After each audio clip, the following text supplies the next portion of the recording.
Notre leçon de conjugaison s'intitule le subjonctif présent. Le mode subjonctif comporte 4 temps. Le subjonctif présent, le subjonctif passé, le subjonctif imparfait et le subjonctif plus que parfait. Les deux derniers sont rarement utilisés. Ils apparaissent dans un registre soutenu littéraire. Nous, dans cette vidéo, nous allons parler du subjonctif présent. Quelles sont les terminaisons du subjonctif présent? Les terminaisons du subjonctif présent sont les mêmes pour tous les verbes sauf avoir et être et quelques verbes du troisième groupe qui ont une formation irrégulière et qu'on va les voir tout à l'heure. Commençons par la première personne du singulier. Avec je, la terminaison c'est e. Deuxième personne du singulier tu, es. Troisième personne du singulier il, elle, on, e. Première personne du pluriel ions. Deuxième personne du pluriel iez. Et enfin, la troisième personne du pluriel, c'est ent.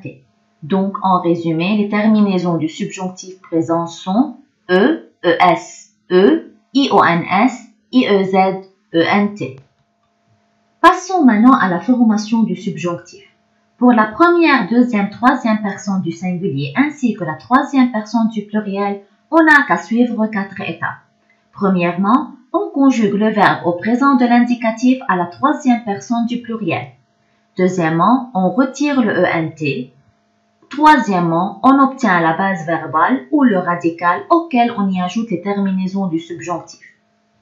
Pour nous et vous, c'est pareil, on doit suivre 4 étapes aussi. Première étape, on conjugue le verbe au présent de l'indicatif mais à la première personne du pluriel. Deuxième étape, on retire le ons. Troisième étape, on obtient la base verbale ou le radical auquel on y ajoute les terminaisons du subjonctif. Voici un exemple. Comment on conjugue le verbe prendre au subjonctif présent? Pour la première, deuxième, troisième personne du singulier ainsi que la troisième personne du pluriel, on conjugue le verbe prendre au présent de l'indicatif à la troisième personne du pluriel, on retire le ent et on obtient la base verbale PRENN. Pour nous et vous, on conjugue le verbe à la première personne du pluriel, on retire le ONS et on obtient la base verbale PREN. Donc voici la conjugaison du verbe au subjonctif. Que je prenne E, que tu prennes ES, qu'ils prennent E, que nous prenions IONS, que vous preniez IEZ, qu'ils prennent ENT. Afin de conjuguer les verbes au subjonctif, on utilise que ou QU apostrophe devant le verbe. Passons à un autre exemple, le verbe boire. Pour la première, deuxième, troisième personne du singulier et la troisième personne du pluriel, on conjugue le verbe au présent de l'indicatif à la troisième personne du pluriel, on retire le ent et on obtient boire, la base verbale. Pour nous et vous, on a conjugué le verbe à la première personne du pluriel au présent de l'indicatif, on a retiré le ons et on a obtenu buve. Donc, on a le verbe boire au présent du subjonctif qui est conjugué ainsi. Que je boive E, que tu boives ES, qu'ils boivent E, que nous buvions IONS, que vous buviez IEZ, qu'ils boivent ENT. En résumé, le subjonctif présent est formé sur la racine de la troisième personne du pluriel de l'indicatif présent pour la première, deuxième, troisième personne du singulier et la troisième personne du pluriel et sur la racine de la première personne du pluriel du présent de l'indicatif pour nous et vous, puis on y ajoute les terminaisons qui sont E, ES, IONS, IEZ, ENT. Comme toujours en français, il y a des cas spéciaux ou des exceptions. Voici un tableau de quelques verbes irréguliers qui sont les plus fréquents. Pour ces verbes, on n'a pas de règle à suivre. Il faut juste les mémoriser.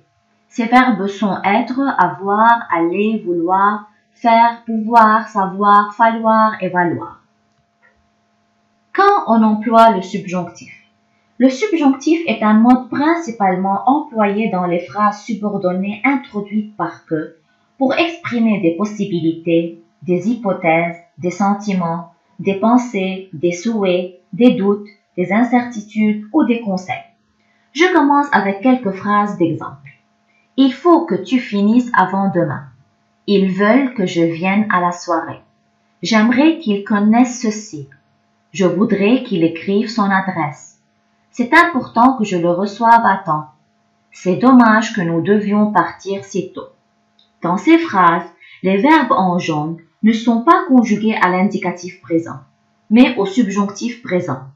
Pourquoi? À cause des expressions qui les précèdent, comme il faut que, ils veulent que, j'aimerais que, etc. Donc, après toutes ces structures, on doit utiliser le subjonctif présent. Passons maintenant aux valeurs du subjonctif. Dans grand 1, les sentiments, le subjonctif peut exprimer une émotion. Je suis content que tu viennes. Une indignation. Je suis indigné qu'il n'ait rien dit. Un étonnement. Je m'étonne qu'elle soit en retard. La crainte. J'ai peur qu'il n'ait oublié notre rendez-vous. La nécessité. Il faut que nous sortions. Dans grand 2, la volonté, le subjonctif peut exprimer un ordre. J'exige que tu me dises la vérité. Un souhait. Je souhaite qu'ils viennent. Une permission. J'accepte qu'ils sortent avec leurs amis. Un conseil. Il vaut mieux que tu partes toute seule. Dans grand 3, la possibilité, le subjonctif peut exprimer une supposition. Il se peut qu'elle soit partie. Ou un doute. Je doute qu'il soit allé la voir. Cas spéciaux. Les verbes croire, penser, trouver, espérer ne sont pas suivis du subjonctif, sauf si la phrase est employée à la forme négative ou à la forme interrogative. Exemple, je crois qu'il a raison. Ça, c'est le présent de l'indicatif. Je ne crois pas qu'il ait raison. Ici, on a transformé la phrase à la forme négative avec le verbe croire. Donc, je suis obligée d'utiliser le subjonctif. Est. Deuxième phrase. Nous pensons qu'elle est malade.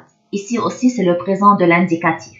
Si je vais transformer cette phrase à la forme interrogative avec le verbe penser, je dois utiliser le subjonctif. Pensez-vous qu'elle soit malade? Le verbe être ici est employé au subjonctif, soit. Troisième exemple. Je trouve que c'est faux. C'est le présent de l'indicatif.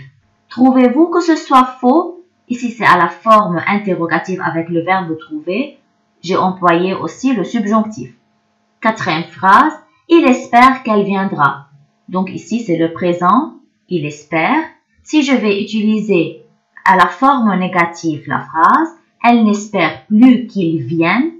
Donc là, c'est à la forme négative. J'ai utilisé le verbe vienne au subjonctif présent. Voilà, notre leçon est terminée. J'espère qu'elle était claire. Merci bien.